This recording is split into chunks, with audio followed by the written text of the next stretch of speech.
Tennis star Djokovic faces deportation after Australian authorities revoked their visa again. Melbourne, Australia. Tennis star Novak Djokovic faces deportation again after the Australian government revoked his visa for a second time. Immigration Minister Alex Hawke said Friday he used his ministerial discretion to revoke the 34-year-old Serb's visa on public interest grounds 3 days before the Australian Open is to begin. Djokovic further explains movements. As Australian visa saga continues, Djokovic's lawyers are expected to appeal the cancellation in the Federal Circuit and Family Court, as they successfully did after the first cancellation. Hawke said he cancelled the visa on health and good order grounds, on the basis that it was in the public interest to do so.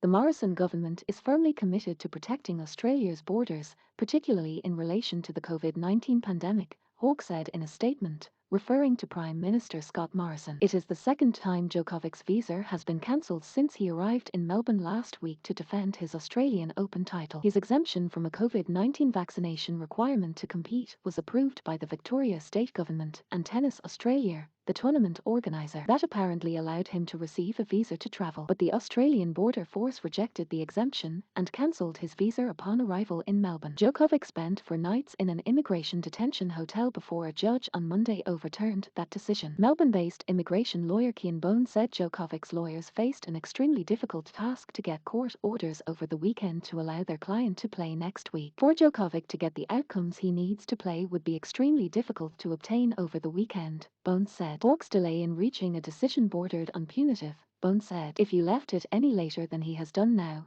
I think from a strategic standpoint he's really hamstringing Djokovic's legal team, in terms of what sort of options or remedies he could obtain, Bone said hours before the decision was announced. The lawyers would need to go before a duty judge of the Federal Circuit and Family Court or a higher judge of the Federal Court to get 2 urgent orders. One order would be an injunction preventing his deportation, like the order he gained last week. The second would order Hawke to grant Djokovic a visa to play. That second order is almost not precedented, Bone said. Very rarely do the courts order a member of the executive government to grant a visa.